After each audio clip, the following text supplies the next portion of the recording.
편히 앉아주시고요.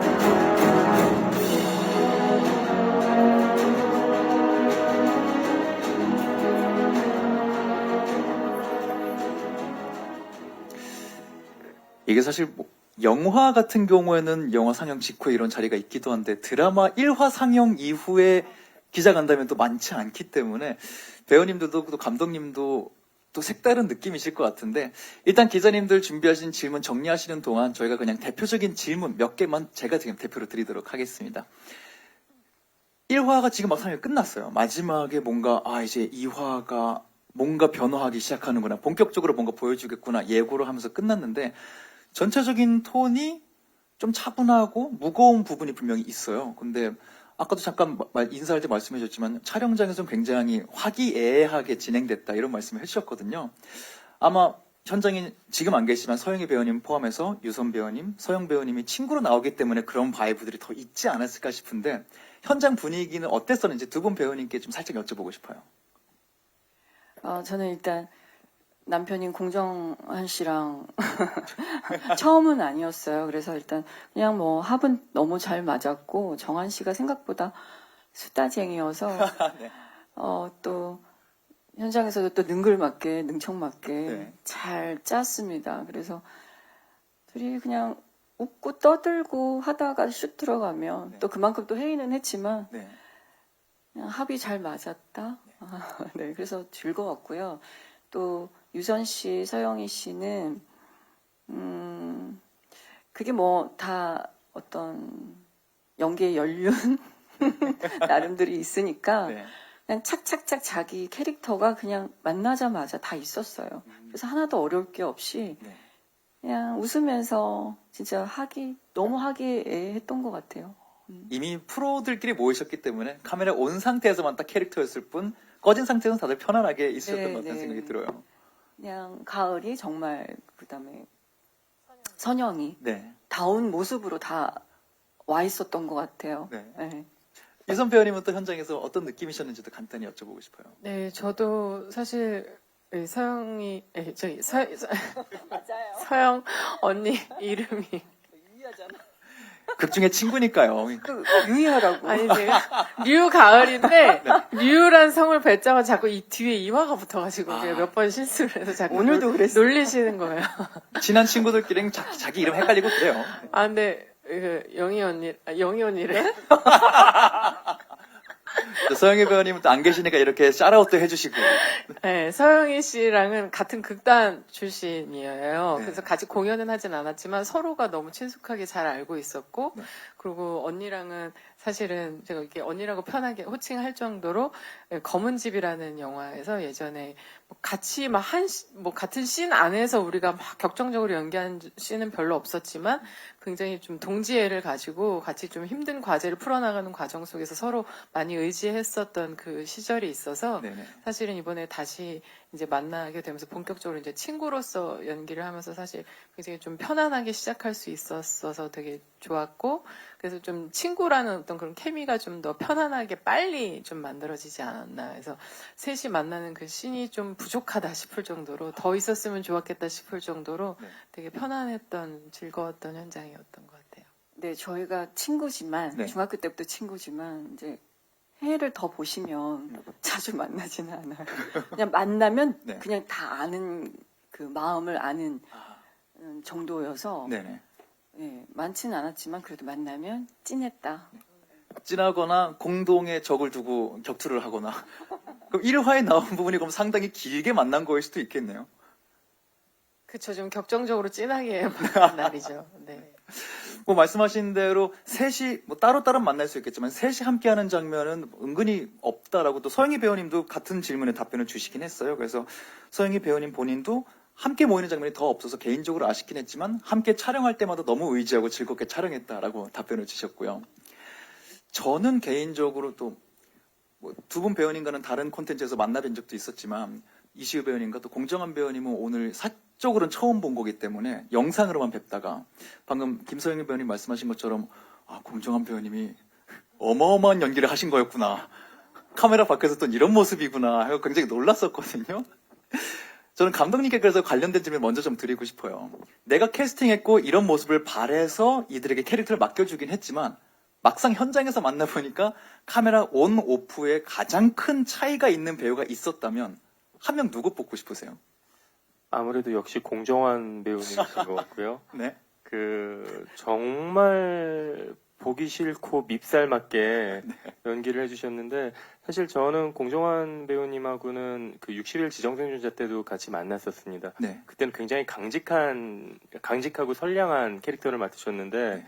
강직하고 선량한 모습을 찍다 보니까 이분이 이렇게 밉살 맞은 걸 하면 되게 재밌겠다라는 생각이 들었는데, 네.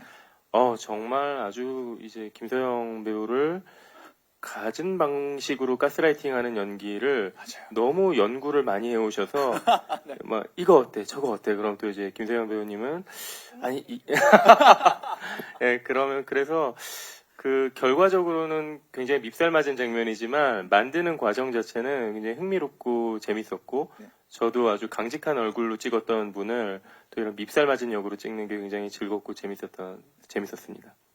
그럼 이어서 관련된 질문 또 공 배우님께도 드리고 싶어요. 네.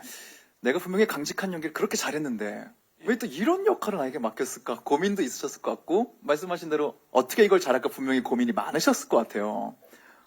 네. 배우들이 항상 그 역할을 맡으면 고민을 하게 되는데, 네.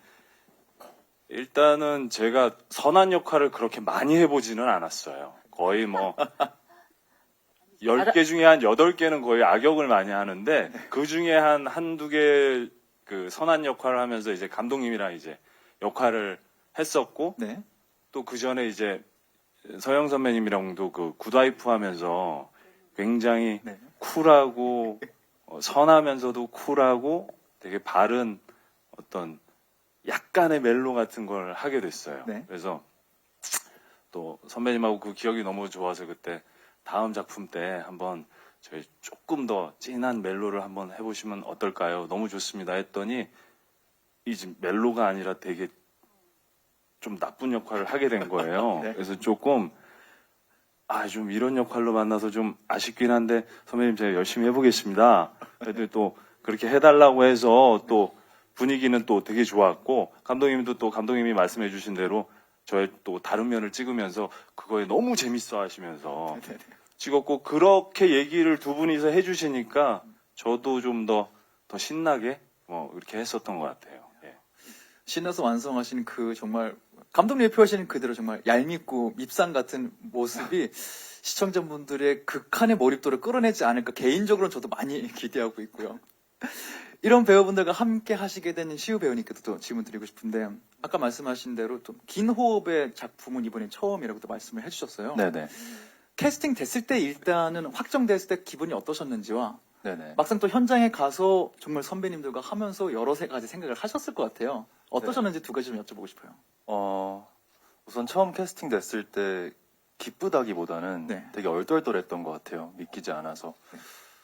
그랬고, 딱 하루 정도 되게 기쁘다가, 네. 그 다음날부터 이제 어떤 감정보다는 이것을 어떻게 헤쳐나갈까에 대한 네. 걱정과 고민이 먼저 생겼던 것 같고요. 네.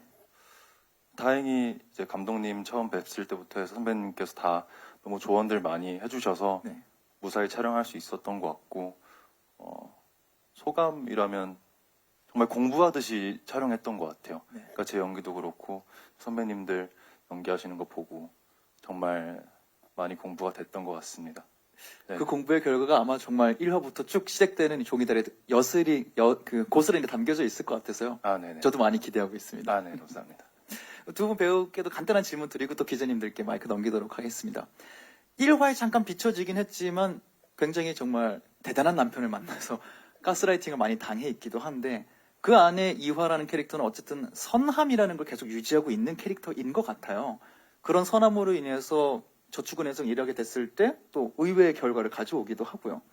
보시면서 요 장면에 가장 이런 짜릿함이 있었다. 1화 좀 하시면서 착한 이런 모습이 드러나는 장면 중에 개인적으로 조금 신경 써서 더 찍으셨던 장면이 있는지도 궁금해요. 1화 중에요? 나중에 스포일러가 되지 않는다면 나중에 장면도 아. 괜찮고요. 네. 일단 1화에서는 기현과의 관계를 1, 2, 일단 기현 씨가 죽지 않는 이상은 그 관계성이 잘 묻어나야 네. 이하가 굉장히 주체적인 캐릭터라고 생각을 해요. 그래야 네. 내가 한 발짝 나갔을 때 나의 행복 아니면 나의 자유는 무엇일까라고 더 생각할 수 있어서 일단 1화에서는 아마 치열하게 감독님과 정한 씨랑 네. 정말 많은 현장에서 얘기를 했고 그게 그래서 제가 정한 씨한테 너무 고마운 부분인 것 같아요. 네, 감사합니다. 네. 그런 발돋움이 더 됐던 것 같고 근데 그 발돋움 안에 이하는 충분히 긍정적인 면과 네.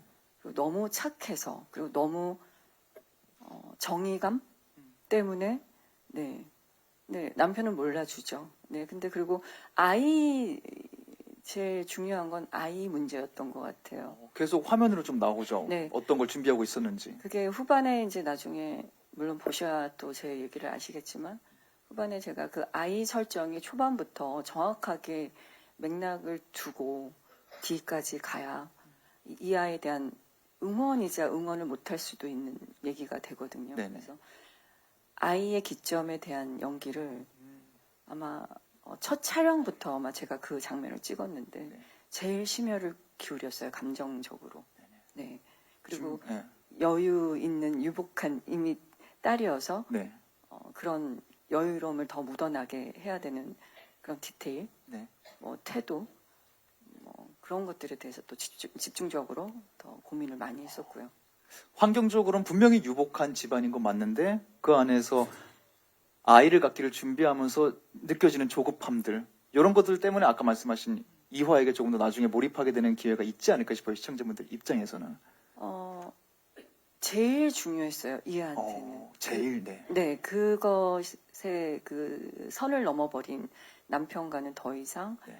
내가 관심을. 네. 하지만 선은 지키면서 집을 들락날락하죠. 어떤 식으로 선을 지키고 또 어떤 식으로 들락날락할지는 아마 분명히 더 펼쳐질 것 같다는 생각이 들고요. 유선 배우님 같은 경우에는 캐릭터가 등장할 때부터 뭐 캐릭터 묘사나 기사 난 것도 뭐 헤비 쇼퍼다 이런 키워드가 있긴 하지만 정말 돈을 잘 벌고 잘 쓰는 사람인 것 같다라는 모습이 등장해요. 쇼핑백을 이만큼 들고 등장하는데 네. 비주얼적으로도 분명히 좀 이런 모습으로 보여줘야겠다 신경 쓰신 부분이 있을 것 같아요. 연기적으로도 그렇고요. 그쵸. 근데, 그렇다고 그러니까 자신을 좀 이렇게 근사하게 포장을 해야만 사람들이 나한테 하는 어떤 대우나 존중도 달라진다고 느끼는 인물이기 때문에 네.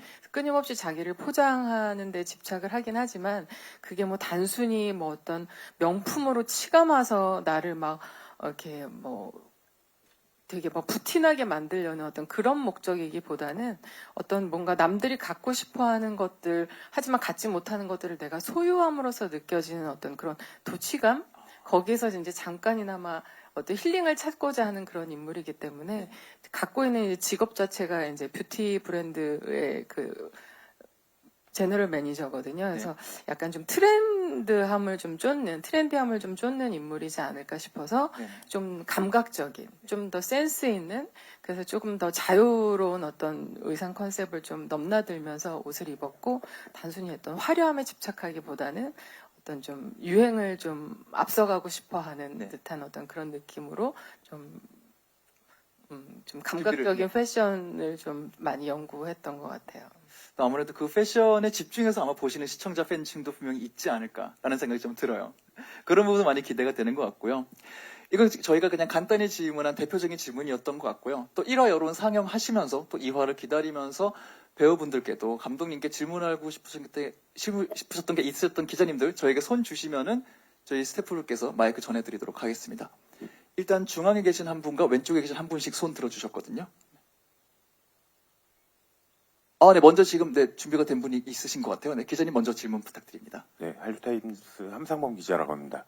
김소영 배우님 먼저 유선 배우님 동시 질문일 것 같은데 김소영 배우님은 좀 센 언니 이런 역할 좀 많이 맡으셨었는데 이번에 되게 참하고 선한 어떤 이런 보지 못했던 이미지를 보는 것 같아서 되게 좀 낯설면서도 되게 신선하고 좀 좋다라는 생각이 드는데 이 작품에 좀 끌렸던 이유와 뭐 그런 좀 새로운 역할을 하면서 느끼는 소감 말씀해 주시면 좋을 것 같고 유선 배우님도 어쩌면 김세영 배우님이 맡은 역할하고 더 좀 이미지가 더 맞았던 것 같아요. 이전 모습은. 근데 되게 새로운 모습이신 것 같아요. 그래서 역시 비슷하게 또 뭐 새로운 좀 모습 보여주시면서 느끼는 뭐 소감 부탁드립니다. 그리고 감독님께는 이 드라마를 좀 만드시게 된 뭐 만드시면서 뭐 하고 싶은 의도 뭐 왜 제작하게 됐는지 뭐 그런 부분 말씀해 주시면 감사하겠습니다.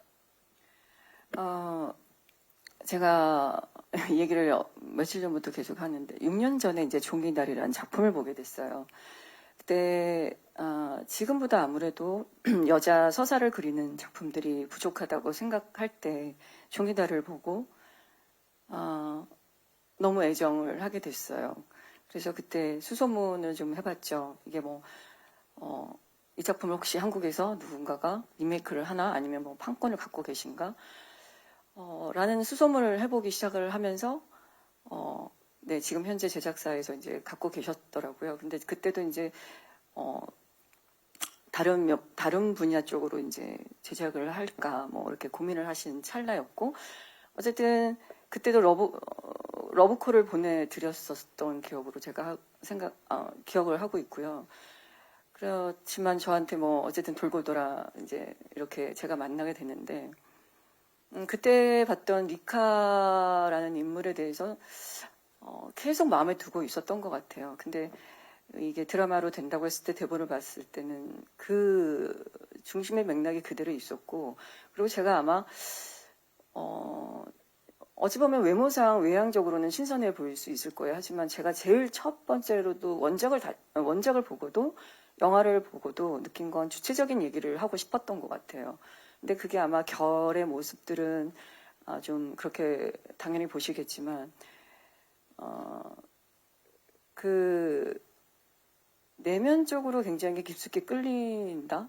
주체적인 거를 그리고 자유롭게 펼쳐보되 그것이 뭐 돈과 얘기들이 섞인 거에 대해서 아마 제일 매료가 됐던 것 같고요. 그리고 그 만능감이라는 거에 대해서 저도 많은 생각을 해봤던 것 같아요. 그리고 한국에서 어쨌든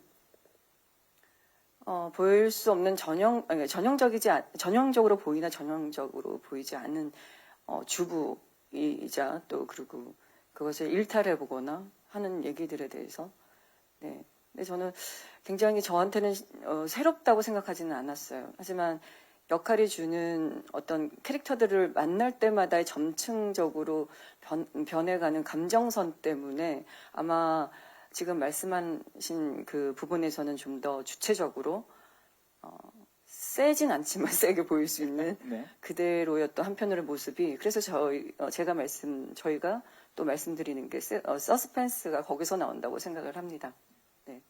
일단 캐릭터적으로는 아까부터 반복해 주시는 주체적이라는 모습과 조금 더 등장한 만능감이라는 키워드들로 아마 캐릭터가 조금 더 해석이 되고 그런 부분에 매료로 되시지 않았을까라고 좀 생각이 들고요. 유선 배우님도 질문에 답변 부탁드립니다. 네, 저도 이제 작품을 선택할 때 제일 저는 매력을 느끼는 게 캐릭터거든요. 캐릭터가 얼마만큼 나한테 좀 신선함이 있는가, 안 해본 어떤 에너지와 어떤 감정을 주는가라는 걸 사실 제일 많이 보는데 참 신기한 것 같아요. 나름 되게 열심히 매번 변신을 했었거든요. 김세영 배우님이랑 검은집이라는 영화에서는 제가 연쇄살인범이었거든요. 저 되게 네. 재밌게 보고 굉장히 무서웠던 네, 나름 작품이거든요. 잔혹한 역할도 많이 했는데 저는 황정민 씨 여자친구에서 쫓겼죠. 네, 그래서 여기 저한테 피해자. 제가 그냥 칼 들고 피를 뚝뚝 흘리며 다니는. 무서운 작품이었어요. 네. 그래서 앞전 드라마도 사실 2부라는 드라마에서 굉장히 좀 독한 역을 했었어가지고 사실은 그러고 나서 이 종이달의 가을을 만났을 때 되게 좀 환기가 될 수 있겠다. 굉장히 가을이가 주는 에너지가 굉장히 밝고 경쾌하고 그러면서도 굉장히 쿨하고 되게 시원시원하니 멋있는 어떤 그런 느낌이 저한테 느껴졌었어요. 그래서 어떻게 보면은 좀 겉으로는 좀 뭐 강하고 와일드해 보이는 것 같지만 드라마를 계속 보다 보시면 굉장히 의리 있고 속정이 굉장히 깊은 좀 뜨거운 면이 또 있는 인물이거든요. 그래서 그런 가을이를 연기하면서 사실 저랑 만나지는 제 성격과 만나지는 부분들도 사실 좀 많은 캐릭터여서 연기하면서 사실 이브라는 한소라라는 인물에 굉장히 많이 빠져 있다가 가을이를 연기하면서 사실은 굉장히 많이 환기도 되고 저 스스로도 되게 좀 저 자신으로 다시 돌아오는 듯한 느낌으로 이제 행복하게 즐겁게 연기했던 작품이거든요. 그래서 아직도 이제 희한하게 이제 저를 좀 지고지순하거나 좀 참한 그런 이미지로 좀 기억해 주신 분들이 꽤 계세요. 근데 이제 선희 씨는 가끔 이제 우리가 가끔 만나는 경우가 네, 있지만 네, 네. 실제 사실 더 가을에 가까운 부분이 시원시원함이 더 많아요. 네네. 그래서 저는 오히려 가을에 더 맞다고 생각을 했었어요. 그 기존의 역할들은 저도 그렇고 선희 씨도 그렇고 뭐 캐릭터의 어떤 매력 때문에 찾아가는 어떤 이미지 변화. 이제 선희 씨는 굉장히 쿨합니다. 네, 그래서 가을을 연기하면서 굉장히 좀 저 스스로도 저랑 좀 가까운 그런 만나지는 부분들 때문에 편하게 접근했던 좀 유쾌했던 촬영이었던 것 같아요.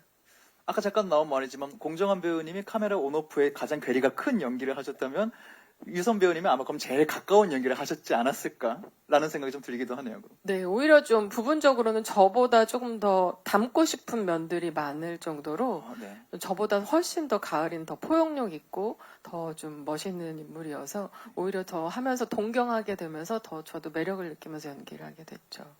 뭐 1편 다 보셨겠지만 1편에서는 분명히 전 남편을 포용하는 부분도 있지만 아직은 뭔가 이렇게 미련도 있는 것 같아 보였는데 아마 더 포용력이 커지는 것 같다는 생각이 들어요. 그건 저희가 조금 기대하면서 이화사 만나보도록 하고요. 감독님께도 연출 의도나 전하고 싶은 메시지가 있으셨는지 질문 주셨거든요. 저 기자님을 못 찾았습니다. 어디 계세요? 아까 왼편에 네. 예.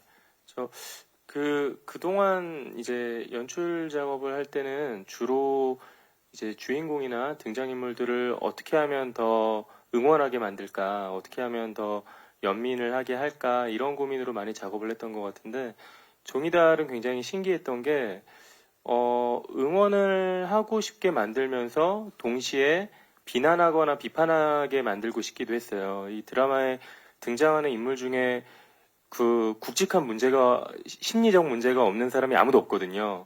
그래서 이렇게 응원을 하고 싶지만 응원을 하다가도 아니 저건 아닌데 라는 생각이 계속 들고 그 응원과 비난이 계속 왔다 갔다 하는 경계에 작업을 하게 되더라고요. 그래서 그런 지점이 지금까지 해보지 않았던 제게는 굉장히 신선하고 재밌는 작업이었고요. 그래서 이 드라마를 보면은 흘러가는 이야기에 몸을 태우면서 그냥 편하게 봐도 되지만 그보다는 내가 어느 지점에서 저 사람이 응원이 되고 어느 지점에서 비판이 되고 하는 그런 과정을 통해서 보면서 계속 보는 사람의 자리가 좀 바뀌는 드라마이지 않을까 하는 생각이 들었어요. 저도 그랬거든요. 저도 촬영을 하면서 캐릭터에 몇 걸음 더 다가갔다가 조금 더 떨어져서 보다가 이제 그런 과정을 반복하게 되는 게 되게 흥미로웠기 때문에 보통 일반적인 그동안 해왔던 제 작업보다는 훨씬 배우들을, 캐릭터들을 대하는 거리가 계속 변화했던 작업이었고 제가 있던 그 자리가 이제 시청자들의 자리가 되지 않을까 하는 기대가 있습니다. 경우에 따라서는 시청자분들이 본인의 정의, 윤리관을 돌아보는 순간도 있겠다 싶어요. 어떤 분은 동의하시는 행동도 있을 거고 똑같은 장면을 동의 안 하시는 시청자분도 계실 것 같고요. 아마 이런 게 연출에 좀 묘를 살리신 장면이었던 것 같고요. 또 아까 중앙에도 질문하시겠다고 손 드셨던 분들 계시거든요. 세 분이셨는데, 네, 뒤에, 네, 제일 먼저 손 드셨던 기자님 부탁드립니다. 네, 저 뉴스원의 안태현 기자입니다. 감독님한테 질문 드리고 싶은데요. 일단 1화를 보고 나서 약간 느낀 게 연출이 좀 너무 무겁고 어떻게 보면 인물이 약간 너무 답답한 상황이 계속해서 반복되는 경향이 있어가지고 유일하게 약간 풀어진 에피소드가 그 중식당 에피소드밖에 없었던 것 같은데 어떻게 보면 이게 좀 진입장벽이 높을 것 같다라는 느낌도 들거든요. 앞으로 뭐 나머지 회차에서 어떻게 풀릴지 모르는 거지만 좀 전체적으로 어떻게 토너맨을 잡으려고 하셨는지도 궁금해서 질문 드립니다. 네, 종이달의 사건이 이제 범죄와 불륜으로 쉽게 이렇게 개념 지을 수 있는 일들인데요. 이제 그 개념은 쉽게 짓지만 그 이화가 겪는 심리적인 변화 같은 경우는 굉장히 만나는 사람에 따라서 다른 장르를 좀 오가면서 이렇게 흘러가는 이야기라서요. 1회는 한 두 발 전진을 위한 움츠림 같은 느낌이었고 1회 2화가 이제 돈을 옮기는 모습을 하면서 이제 2화가 그동안 억압해왔던 본연의 모습들이 터져 나오면서 일터에서 만나는 사람들, 또 밖에서 만나는 남자들, 그리고 친구들과의 관계가 이제 급격한 변화 속으로 이렇게 휘말리게 됩니다. 그래서 그런 변화를 기대해 주시면 감사할 것 같습니다. 전반적으로 무거웠지만 분명히 1화 마지막에 개인적으로는 그 생각을 했거든요. 이런데 벌써 돈에 손을 대? 이런데 그래서 앞으로 뭔가 큰일이 벌어지나 보다라는 좀 생각이 들어서 말씀하신 그런 분위기도 앞으로 좀 바뀌어가지 않을까라는 생각이 들기도 하고요. 다음 또 마이크가 먼저 오른쪽 기자님께 아까 손도준 분께 준비된 걸로 알고 있거든요. 질문 부탁드립니다. 네, 안녕하세요. 저 스포츠 경향 하경원 기자고요. 일화 잘 봤습니다. 저는 김선영 씨께 좀 질문을 좀 드리고 싶은데요. 처음 그 인사를 하시고 나서 말씀하셨던 것 중에 좀 기억에 남는 게 작품에 굉장한 애정이 있다는 말씀을 해주셨는데 사실 뭐 출연하시는 많은 배우들이 다 이제 작품에 애정이 있겠지만 좀 특별한 이유가 있어 보였어요. 그래서 이 작품을 이렇게 원작자나 판권을 따라다니면서까지 이렇게 좀 애정하게 됐던 특별한 이유가 좀 궁금하고요. 그리고 이 작품이 2014년에 이제 일본에서 드라마도 되고 영화도 됐던 그런 작품이었는데, 근데 사실 이제 그때는 또 이제 일본 원작은 시중은행이었지만 여기서는 약간 제2금융권으로 약간 좀 각색이 된 부분도 있고, 좀 한국적인 그런 스타일로 좀 바뀐 부분이 있는 것 같은데, 좀 한국판에서 좀 이 주인공 유희아가 좀 원작과 주인공과 좀 다른 느낌, 좀 그리고 또 원작을 보신 분들이 비슷한 작품일까라고 좀 생각할 때 좀 다르게 볼 수 있는 부분이 좀 어떤 부분이 있는지 좀 말씀 좀 부탁드리겠습니다. 아까도 말씀드렸다시피 여자 배우들이 어떤 스토리, 그러니까 서사에 대해서 목마름이 굉장히 컸었고, 그때 제가 아마도 좀 더 나 스스로 주체적이고 더 강해지고 싶은 사람으로 가고 싶다라고 할 때 저는 작품에서 삶의 어떤 길들을 좀 찾는 것 같아요. 책도 책이지만 그 작품을 몇 개월씩 대하고 대본을 분석하고 할 때 제가 원하는 그것도 보고 싶은 사람들을 만들어내는 것 같아요. 그래서 근데 그 찰나에 아마 그 리카라는 인물이 굉장히 보기에는 억압되어 있는 것 같지만 그 자유와 어떤 행복에 대해서 묻는 질문을 제가 공감을 했던 것 같아요. 그리고 저는 드라마는 안 봤었고 영화를 딱 한 번 봤는데 그것이 그 6년 동안 뭐 제가 설사 안 한다 해도 어떻게 종이달이 되어 가고 있는지에 대해서도 계속 정보를 알고 싶어 했고, 그게 아마 또 제가 아니어도 종이달을 응원하고 싶었던 건 여자 서사, 그리고 여자 서사를 그렸을 때 누가 어떻게 그렸을 때 저 또한 보고 싶었던 것 같아요. 그래서 뭐 이건 다른 얘기긴 하지만 전도연 배우가 친구긴 하지만 너무 응원을 하고 있는 것처럼 그런 부분에서 배우로서 버텨야 할 때 아마 이 작품을 보고 느끼는 감정이 좀 달랐던 것 같아요. 그리고 모호할 것 같지만 모호하지 않는 안에서 우리가 그 삶을 저렇게 나는 저 여자처럼 선택할 수 있을까? 끝까지 가볼 수 있을까? 라는 어떤 뭐 여러 가지 물음?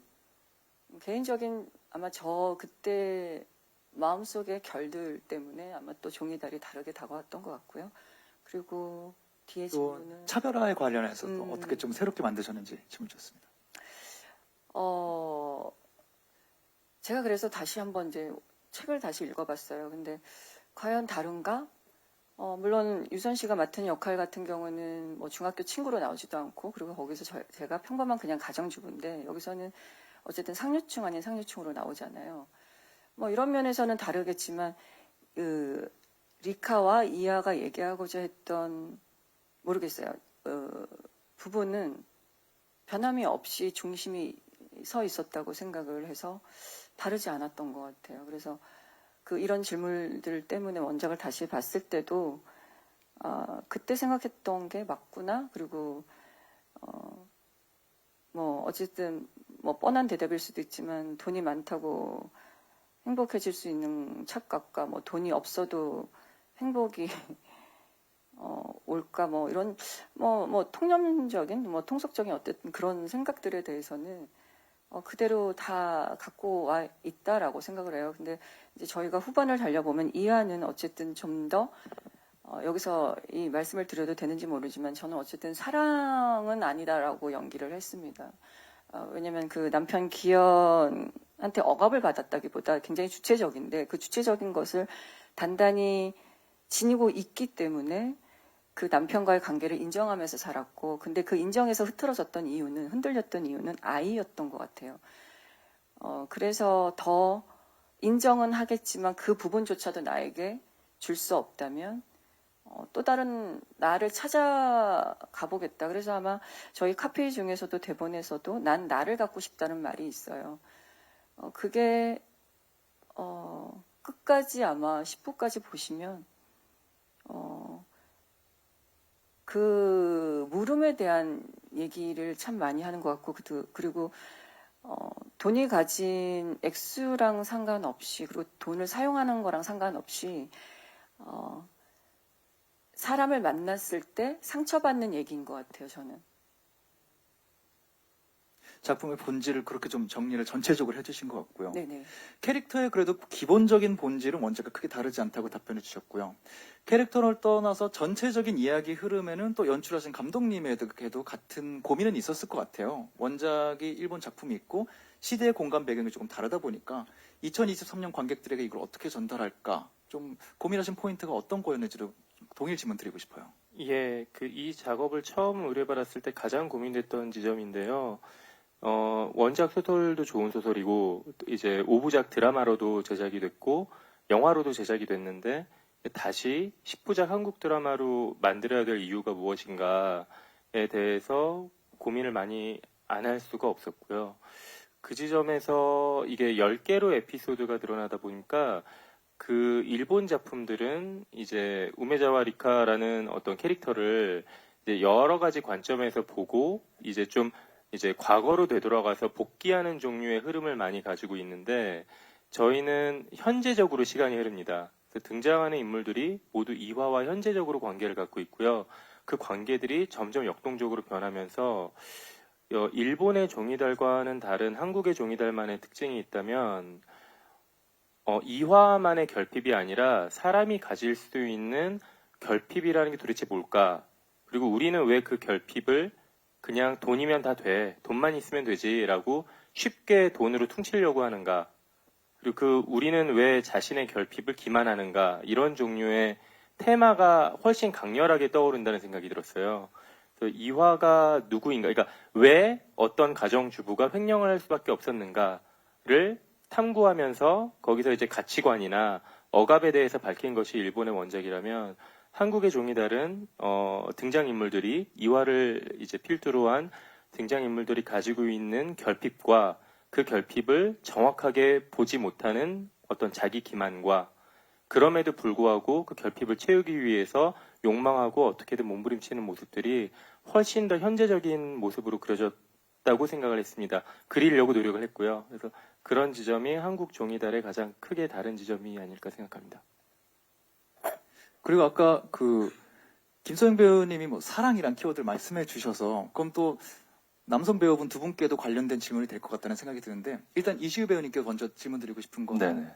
제가 이미 감독님이 다른 데서 하셨던 인터뷰를 우연히 봤는데 거기서 이화와 민재가 이렇게 인연을 맺게 되는데 둘의 관계는 굉장히 공허한 관계다라고 묘사를 하셨더라고요. 네네. 그래서 이제 현장에 가서 연기를 본격 시작하실 때 본인이 공부한 부분도 있고 감독님과 만드신 부분도 분명히 있을 텐데 네네. 감독님이 이 캐릭터는 어떻게 연출이 되어야 한다. 어떤 식으로 캐릭터를 소개해 주셨는지 좀 우선 민재는 사랑으로 시작을 했다고 생각해요. 네. 감독님께서도 현장에서 민재가 자기 기만을 하고 자기 자신도 알고 있는 부분들을 속이고 이 관계를 이어나가려 하는 순간들이 있을 것 같다라고 말씀해 주셨는데 그런 부분들을 좀 감독님과 대화를 많이 나눴던 것 같고요.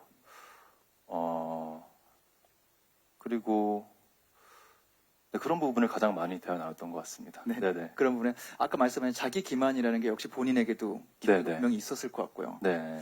이 동일 질문이 기현이라는 캐릭터에게도 가닿는지도 사실 궁금했거든요. 1화만 봤을 때는 약간 장치일까 악역일 뿐일까 라는 생각도 드는데 모든 캐릭터에게 그런 결핍과 자기 기만이 있다라고 표현해 주셨으면은 네. 캐릭터가 또 어떻게 또 확장되는지도 궁금했거든요. 일단은 기현이 이화에 대해서 장치인 거는 뭐 맞습니다. 장치인 건 맞는데 기현은 기현 자체로 이화 자체가 결핍이에요. 그러니까 선망의 대상이고 가지고 싶고 가진 것 같지만 그것을 드러내놓고 자랑도 하지만 그 이화가 기현 앞에서 하는 걸 용납하지 못하고 그러니까 항상 자격지심, 이화에 대한 자격지심이 아주 내재되어 있는 친구고 그것을 들키지 않기 위해 노력을 굉장히 많이 하는 편이고 그런 부분이 저한테는 결핍이죠. 결국엔 이화가 저한테 결핍이고 그걸 가지지 못해요. 그게 아마 그 메타차 뒤에 나오겠지만 네. 이 저희가 대사로 이제 그게 설명이 되는데 그래서 이제 저희들은 인정하고 산다는 게 그 부분이에요. 저는 유복한 딸이고 그 환경에 일치하는 선상이 있어요. 네. 그걸 지금 말씀드려도 되는 건지는 모르겠지만 말씀드려도 되나요? 어떻게 감독님 이게 굉장히 중요한 포인트인가요? 포인트긴 아니면 한데. 괜찮은 건가요? 저희 집이 이제 유복할 때 네. 들어와 살던 그 도우미였나요? 도우미. 가사 도우미 가사 도우미 아들이. 네? 운전기사 아들이었나? 아니요? 그거는 원작에. 원작에 그래요. 부부가 서로에 대해서 이렇게 몰라요, 아니, 원래. 드라마에서도 그러지 않아요? 원작에서 아니야. 아니 원작에서 그래. 원작에서 그래. 두 분도 드라마 저- 꼭 정주행하시고요. 아니야. 저는 여기까지를 정리할까요? 네. 네. 두 분 스포일러인데 이거. 그래서 촬영이 끝난 지 꽤 됐어요. 그러니까 그럼요. 그래서 이런 관계 계급은 아니지만 본인이 그거에 대한 결핍이 엄청 크죠. 근데 저는 그래서 그래 한번 그렇게까지 해봐봐 올라와봐 뭐 이런 거죠.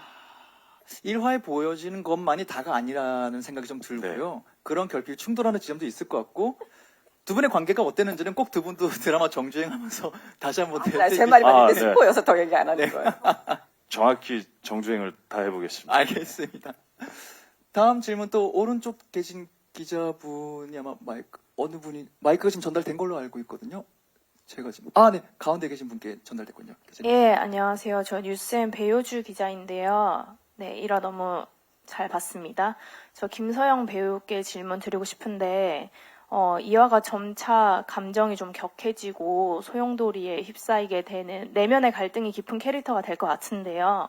연기하시면서 어떤 점에 중점을 두셨는지 궁금하고 또 시청자가 어떤 점을 좀 주의 깊게 봐야 2화에 뭐 공감을 하든지 아니면 아까 감독님 말씀하신 대로 비판을 하든지 좀 감정을 이입해서 볼 수 있을지 뭐 팁이라는 게 있으면 주시면 감사할 것 같습니다.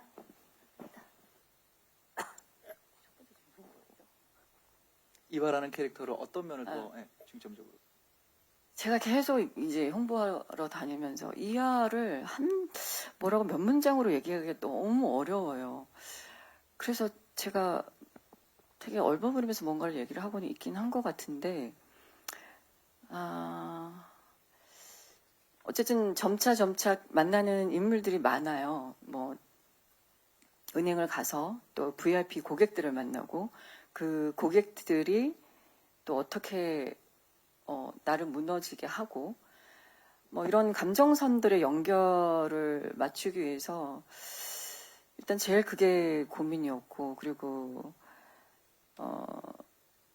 기현이와의 어떤 그 억압은 아니겠지만 아니고 내 발로 뛰어나갔을 때 민재와의 관계 안에서도 이게 사랑이 아니고 그럼 저 여자는 뭐야?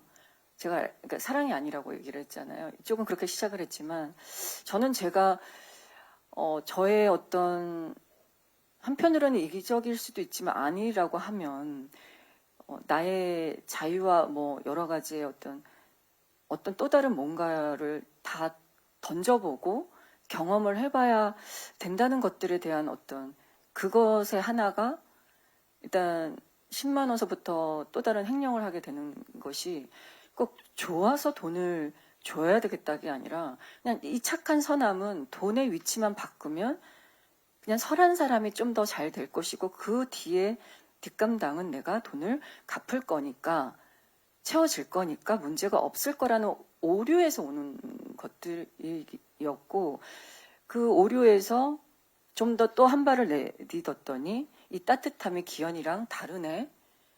그것이 알 수 없게 저한테 채우면서 만능감으로 오는 것 같아요. 그래서 그거를 좀 구현해보고 구원을 하는 게 이 아이 입장에서는 민재를 바라보는 포인트였던 것 같고 그리고 VIP 고객들을 만나면서의 돈을 나한테 착한 나한테 여유로운 사람들은 맡기네. 근데 그 맡김에 있어서 그들의 애티튜드나 태도 뭐 이런 것들에 대한 또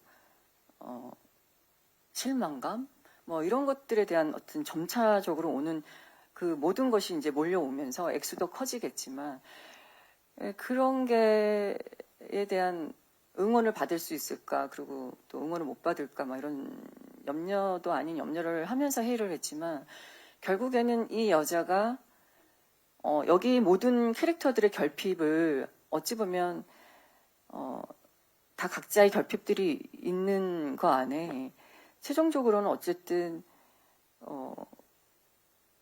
행복은 그리고 진심을 다했던 돈으로 진심을 다했던 손을 잡아줄 수 있거나 웃어줄 수 있는 최종적인 결말은 없겠구나. 근데 저는 그것을 끝까지 내달려 본다라고 생각을 하기 때문에 아마 제가 그래서 굉장히 무거워 보일 수 있으나 그 무거움을 좀 빼기 위해서 저희가 감독님 말씀처럼 이하대로 두 개씩 이렇게 좀 나눠서 아마 감정 포인트들을 좀 잡으신 것 같아요. 그래서 뭐 시청자가 어떤 지점을 중점적으로 봐야 되냐라고 한다면 안타까워했으면 좋겠어요. 그게 모든 캐릭터들을 보고 그랬을 때 일단 생각해 볼 수 있는 건 뭐 돈이 많아서든 아니든 어떤 사랑을 무조건 사랑을 줬던 아니던 돌아오는 건 그냥 간단하게 얘기하면 내 맘 같지 않다. 그게 어떤 면에서는 1화를 통해서 어느 정도 예고가 됐었다는 생각도 드는 게 1화 시작 장면이 2화가 굉장히 곤란한 상황으로 좀 시작을 하는 느낌이었어요. 그래서 말씀하신 것처럼 개인의 일생으로 봤을 때도 그리고 전체 작품으로 봤을 때도 결과가 정해진 것 같은데 거기까지 가는 동안 뭐라도 해보려고 하는 그런 발버둥들이 있을 것 같다는 생각이 들거든요. 그런 모습을 아마 짚어주신 것 같다는 생각이 들고요. 비슷한 질문은 배우분들께도 또 다른 배우분들께도 드리고 싶어요. 나의 캐릭터가 1화에 보여진 것 이상으로 확장되는 부분도 있을 거고 심리적으로 변화하는 거를 보여주려고 분명히 노력을 많이 하셨을 것 같아요. 나의 캐릭터는 이런 면을 중점적으로 봐주시면 서사를 따라가기 좋을 것 같습니다. 팁을 좀 드리자면 어떤 거 드릴 수 있을까요? 일단 기현이 같은 경우는 네. 앞서 말씀드렸지만 이화의 어떤 감정선이나 움직임에 대한 어떤 동기를 부여를 많이 하게 되는데요. 네. 결국에는 이 기현이 이제 후반부로 갈수록 이화에 대한 본인만의 어떤 정립된 얘기들을 하게 돼요. 그런 걸 보면 굉장히 이 초반에는 아주 속물적이고 배려심 없고 조금 어찌 보면 단순히 얘기하자면 참 멋없는 사람인데 네. 외형만 멋진 그냥 멋없는 사람인데 네. 그런 사람이 또 나중에 후반부 가면 또 이화에 대해서 많은 애정을 또 다른 그 기현의 방식대로 표현하는 모습을 보시면 뭐 그것도 나쁘지 않을 거라고 생각합니다. 그때 굉장히 큰 어떤 반향이 있을 수 있겠네요. 그의 방식의 애정이 나오는 순간부터. 예, 그런데 지금 불륜남이랑 같이 앉혀놔가지고 되게 불편해요. 그러니까 참 이게 삶이 이렇습니다, 정말로. 옆에 불편해요, 굉장히. 어때요? 불륜남 불륜남으로 지목되셨는데요. 나의 캐릭터 서사 사실 이거다. 이런 거에 좀 집중해 주세요. 하는 포인트 있을까요? 네. 민재도 굉장히 강한 감정의 이끌림으로 시작을 했지만 이화와의 관계 안에서 매 회를 거듭할수록 되게 작은 감정의 변화들이 계속해서 생겨나는 것 같아요. 근데 그것이 어떤 큰 사건으로 인해서가 아니라 너무나 자연스러운 과정이라고 생각을 했고요. 그런 변화들을 어떻게 표현할지 많이 고민을 했었고, 그런 변화들을 또 하나의 민재 성장 과정으로 지켜봐 주시면 감사할 것 같습니다. 민재 주변에 일어나는 작은 영향들이 그에게 어떤 큰 변화를 가져오는지 지켜봐 주시면 좋을 것 같고요. 유선 배우님도 나의 캐릭터의 서사, 중점 포인트 있을까요? 네, 1화의 그 중국집 그 내연녀와의 격돌 장면에서도 나왔지만 그 대사에도 있거든요. 내 딸한테 세 번째 엄마를 내가 만들어줄 순 없다라고 머리끄댕이를 움켜잡고 놓지 않는 그 가을이의 모습 속에서 어떻게 보면 내가 내 딸 옆에 있어주는 것보다 새엄마인 세주라는 인물인데 세주가 내 딸 옆에 있어줄 때 훨씬 더 이 가정이 온전하고 건강하고 또 내 딸이 더 안전한 보호 속에서 자랄 수 있다라는 걸 인정하고 아프지만 멀찌감치 한 발짝 떨어져서 그 가정을 지켜주는 어떤 그런 엄마가 된 거거든요. 그런 어떤 가을이 아픔 또 거기서 보여지는 가을의 모성애도 아마 보게 되실 것 같고 겉으로는 굉장히 막 카드를 연체하면서까지 쇼핑에 집착하는 인물이지만 어떻게 보면 그렇게라도 해서 나를 위장하고 포장해야만 내 자존감이 회복되는 또 그런 상처와 아픔이 있는 인물이에요. 그래서 어떻게 보면 그런 쇼핑은 나한테 오아시스다라는 대사가 있는데 그런 약간의 도피처처럼 쇼핑을 생각하는 그런 인물인데 그 이면에 또 인물이 갖고 있는 어떤 쓸쓸함 그런 것들도 아마 표현이 되지 않을까 싶습니다. 저도 뭐 1화만 공개가 되긴 했지만 그 부분이 정말로 새롭다고 생각했거든요. 내가 이 집에 없기 때문에 이 집안이 잘 돌아갈 것이다라고 받아들인 어머니이자 아내의 모습인 것 같아서 이 모습이 또 시청자분들에게 어떤 몰입을 선사할지 또 어떻게 서사가 될지 저도 개인적으로 기대하고 있습니다. 이런 부분 많이 좀 기대해 주시고요. 슬슬 시간이 거의 마무리가 된 것 같아서 마지막 질문을 하고 아마 저희가 이 자리를 마무리해야 될 것 같아요. 마무리 질문은 공통 질문 드려야 될 것 같습니다. 아무래도 이화라는 캐릭터를 중점적으로 이야기가 전달되다 보니까 섬세한 연출을 신경을 많이 쓰셨을 것 같고 1화에도 그런 부분이 많이 보이는 것 같아요. 앵글도 그렇고 조명도 그렇고 이 섬세한 감정 변화를 보여주기 위해서 특별히 좀 신경 쓰신 부분이 일단 있는지 궁금합니다. 네, 모든 연출자들이 그렇게 고민을 많이 하면서 연출을 할 텐데요. 저희는 아까 제가 이제 결핍과 기만의 테마를 말씀드렸는데 이 드라마는 또 진짜와 가짜의 테마도 굉장히 강렬했거든요. 네. 그래서 무엇이 진짜고 무엇이 가짜인가가 있어서 작업하면서 특히 김세형 선배랑 많은 얘기를 하면서 이게 저희의 일에 대한 은유 같다는 생각도 많이 들었어요. 이제 픽션으로서 진실을 논하는 이게 거짓으로 진실을 논하는 작업과 종이달이 갖고 있는 진짜와 가짜의 테마가 우리 일에 대한 이야기 같다라는 얘기를 많이 하면서 그런 것들을 어떻게 그림화할 수 있을 것인가라는 논의를 많이 했고요. 그러면서 뭐 좋아하는 사진 작가의 사진을 이제 스태프들과 같이 본다든가 일본과 한국 문화 차이만으로 접근하면 오히려 함정에 더 빠지게 되더라고요. 처음에는 거기에도 골몰하다가 그러다가 오히려 좀 고전 영화들 속에서 이제 억압적인 상황에 있는 배우들을 어떻게 표현했나 뭐 이제 이런 것들을 이제 촬영 감독님, 조명 감독님 이렇게 같이 보면서 뭐 프랑스, 이탈리아 누벨바그 영화들이라거나 일본 고전 영화들이라든가 이런 걸 보면서 각자 이제 테마를 잡아가지고 이게 좀 자기만의 생각들을 좀 펼쳐나갔고요. 그런 것들을 현장에서 조합해 간 과정이었습니다. 그런 건 아무래도 뭐 반복되는 말일 수도 있겠지만 앞으로 회가 거듭되면서 계속 펼쳐지지 않을까 생각이 들고요. 마지막 배우분들께 그냥 간단한 공통 질문 드리자면은 아까 말씀드렸던 캐릭터 포인트 연장선일 것 같다는 생각도 들어요. 각자 내가 맡은 캐릭터가 추구하는 행복이 있다면 어떻게 한 문장 정도로 정리하고 싶으신지 궁금해요. 각자 캐릭터가 추구하는 행복이요? 이화가 추구하는 행복이란 무엇인지 또 다른 가이드가 될 것 같거든요. 시청자분들에게. 정하지 않음에 건너가보고 또 건너가보고 그렇게 흘러가 보니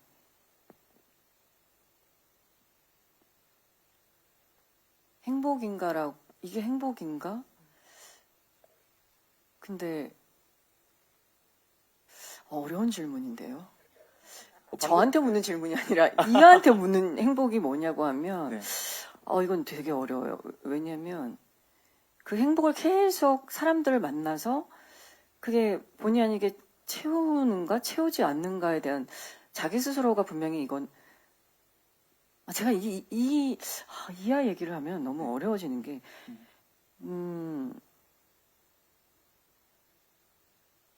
그러니까 채워보려고 만나는 그 만남들은 아니지만 그 안에서 그 군상들을 보면서 저는 계속 상처를 받는데 그래도 나는 나아가겠다라는 게 이하의 행복일까? 그래서 가짜라도 좋으니까 나한테 친절하다면 내가 내 인생을 버려서라도 나는 그 가짜 행복을 만져나 보겠어라는 것 같아요. 근데 그게 과연 행복인지 아닌지는 제가 이하를 연기하면서는 그게 이하의 매력이었기 때문에 제가 연기를 하면서도 또 고통스럽고 힘들었기도 했지만 그게 또 즐거움이었는데 네. 흘러가는 대로 더 보는 용기도 있었던 것 같아서 네. 이하의 행복은 아까 말씀하셨던 자유라는 키워드라도 맞닿은 부분이 분명히 있는 것 같고요. 흘러가는 대로 두는 용기와 그렇게 해서 내가 행동하고 있다는 걸 느끼는 자유라는 그런 포인트도 있을 것 같고요. 그리고 분명히 그만큼 이화라는 캐릭터가 설명하기 어려운 인물인 것 같다는 생각도 동시에 드는 것 같아요. 고 이화가 어떤 행복을 추구하고 있는지. 정말 감사합니다. 아닙니다. 역시 또 우리가 지켜보면 좋을 것 같고요. 또 가을이라는 캐릭터가 추구하는 행복은 어떻게 정리할 수 있을까요? 가을이는 남들이 나한테 보내오는 어떤 시선, 뭔가 좀 존중받는, 내가 존중받고 있다, 남들이 나를 우러러보고 있다, 어떤 그런 시선 속에서 행복을 좀 느끼는 것 같아요. 그래서 정말 카드를 막 호기롭게 쓸 때 막 멋있게 카드를 쓰고 집에 와선 그 고지서를 보고 머리를 쥐어 뜯을지언정 그 카드를 쓸 때 그 현장에서의 그 매장 직원들이 나한테 대했던 그 눈빛, 그 시선 그런 것들로 또 우월함을 느끼기도 하고 또 동료 후배들한테 막 회식비 같은 거 막 시원하게 싸주거든요. 네.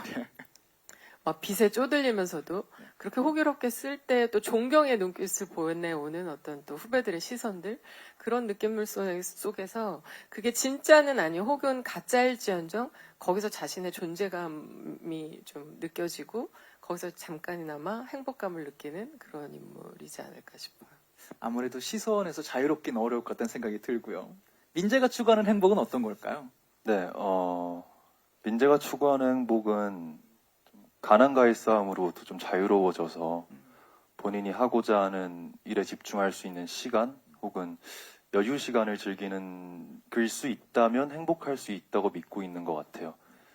현재 민재가 살고 있는 삶을 아무래도 계속해서 시간 나는 대로 일을 해야 하고 본인의 꿈을 향해서 달려가기에 너무 시간도 없고 힘들기 때문에 그런 것들이 주어지면 행복할 수 있지 않을까라고 생각하고 있을 것 같습니다.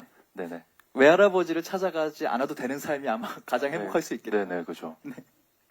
기현이라는 캐릭터는 어떤 행복을 추구하고 있을까요? 예, 기현이는 기본적으로 이제 드라마상에서 표현되는 것들은 굉장히 사회적인 성공이 자신의 행복을 완성한다고 믿고 있어요. 하지만 실제로는 그 사회적인 성공을 이화한테 보여주기 위해서 이화한테 가진 그 자격지심을 조금이라도 조금 보상받으려는 것 때문에 하는 행위인 것 같아요. 결국에는 기현이는 이화를 가지고 이화와 같이 있는 것 자체가 행복인 것 같아요. 그러지 못해서 불행하게 될 것 같은데 확인해 주세요. 네. 생각보다 찐하고 굉장히 삐뚤어진 사랑이네요. 과연 이 사랑의 끝은 어떻게 될지 저도 네. 기대가 되고요. 네. 어느새 시간이 꽤 많이 흘러서 이쯤에서 간담회를 마무리해야 될 것 같습니다. 마지막으로 오늘 찾아와 주셔서 오랜 시간 함께해 주신 기자분들께 또 오늘 방송 기대하고 계신 시청자분들께 감독님부터 마지막 인사 부탁드리겠습니다. 저 이틀 전에 그 가쿠다 미치오 원작 작가님을 모신 그 GV에서 행복이 뭐라고 생각하냐는 질문이 나왔었어요. 근데 그때 작가님이 행복은 무엇이 자기를 행복하게 하는지 아는 사람이 행복한 사람이다라는 이게 현답을 내주셨는데 그게 저희 드라마의 핵심을 관통한다는 생각이 들었습니다. 여기 계시는 모든 분들이 저희 드라마에 나오는 모든 분들이 무엇이 자기를 행복하게 하는지 모르는 사람들이거든요. 그래서 그걸 모르기 때문에 이 10부의 여정이 시작되는 것 같고요. 기자님들 모두 1부 봐주셨으니까 이 드라마에서 무엇이 자기를 행복하게 하는지 정확하게 아는 사람 딱 한 명입니다. 장항선 선생님 맡으신 박병식 씨. 예, 그분 말고는 무엇이 자기를 행복하게 하는지 모르는 사람들이에요. 저도 사실 잘 모르는 것 같고요. 그래서 그 탐구를 좀 같이 해보는 여행이 될 수 있었으면 좋겠다라는 게 연출자로서의 바람이고요. 멋진 배우분들과 좋은 작업할 수 있어서 굉장히 행복했습니다. 네, 감사합니다. 감사합니다. 네. 네, 그 종이달에서 최기현의 행복과 그 뭐 어떤 거는 잘 모르겠는데요. 저 배우 공정화는 4월 10일 오후 10시 지니TV 오리지널 종이달 오후 10시에 봐주시면 너무 행복할 것 같습니다. 와주셔서 너무 감사합니다. 네. 감사합니다. 네, 종이달 많은 의미를 담고 있는 작품이고요. 꼭 전달해야 하는 이야기라고 생각합니다. 많은 기대와 사랑 부탁드리고요. 앞으로도 계속된 시청 바라겠습니다. 감사합니다. 감사합니다. 네, 종이달이란 대본을 저도 처음 받고 사실 제일 많이 공감됐던 부분 중에 하나가 돈이라는 우리가 가장 살아가면서 현실적으로 가장 가깝게 맞닥뜨리고 가장 좀 실질적으로 절실하게 맞닥뜨리는 그 부분에 대해서 우리가 고민해 볼 수 있는 주제를 던진다는 게 되게 매력 있게 느껴졌는데 아까 말씀하신 것처럼 내 행복의 기준은 무엇인지 또 이런 물질, 돈에 대한 내 가치관은 나는 과연 어떤 인물과 맞닥뜨려져 있는지 여러 가지 공감대를 통해서 많은 교감과 또 깨달음을 느끼실 수 있는 드라마가 됐으면 좋겠습니다. 많은 관심 부탁드립니다. 감사합니다. 그 돈이라는 우리가 제일 흔하게 또 비싸게도 또 모시는 이 돈에 대해서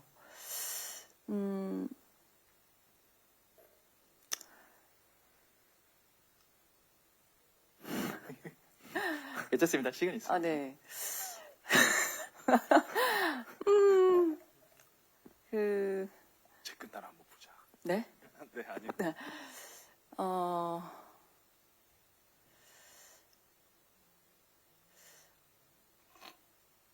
저도, 그러니까, 과연 뭘까?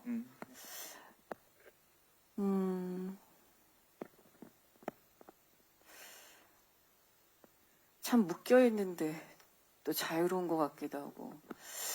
아무튼, 아까 장벽이 좀 어려울 수도 있다고 하셨지만, 뭐, 그럴 수도 있어요. 하지만, 지금 앞에 네 분이 말씀하신 것처럼,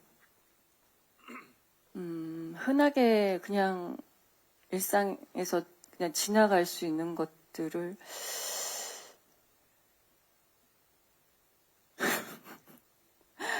네, 오늘 10시에 지니TV 오리지널 합니다. 오늘 선배님이 일단 기현이도 이 2화의 저런 모습을 좋아하게 되는 거거든요. 드라마 안에서 이렇게 정립되지 않고 복잡하고 그게 사랑이죠. 예, 그런 것들을 굉장히 좋아하고 하게 됩니다. 오늘 10시에 꼭 봐주시기 바랍니다. 이렇게 정리하면 되는 거 아니야? 마무리 근데 개인 감상이지만 이 촬영을 하면서 배우님도 이 고민을 계속 하셨던 것 같아요. 그래서 이 답변을 하기가 그건 어려우신 것 같다는 생각이 지금도 들고요. 묻는 질문 중에 하나여서 이 작품에 제가 더 애정을 많이 가졌던 것 같아요. 요새 저를 비추어서도 이 작품을 많이 생각해보고 근데 돈 얘기를 하지만 결국에는 사람의 얘기다. 그래서 좀 어렵게 보시는 얘기 말씀 주셨던 기자분 다 포함해서요. 일단 그래도 10부까지 보시고 더 이랬구나. 그래서 이런 얘기를 했구나. 라고 생각해요. 그래서 하여튼 잘 부탁드립니다. 네. 감사합니다. 종이달 상영회와 기자간담회는 여기서 마무리하도록 하겠고요. 배우분들, 감독님들, 그리고 기자님들 끝까지 함께 해주셔서 너무너무 감사했습니다. 편하게 퇴장해 주시면 저희는 자리 마무리하도록 하겠습니다. 네, 감사합니다. 감사합니다. 조심히 들어가십시오. 네, 감사합니다. 감사합니다.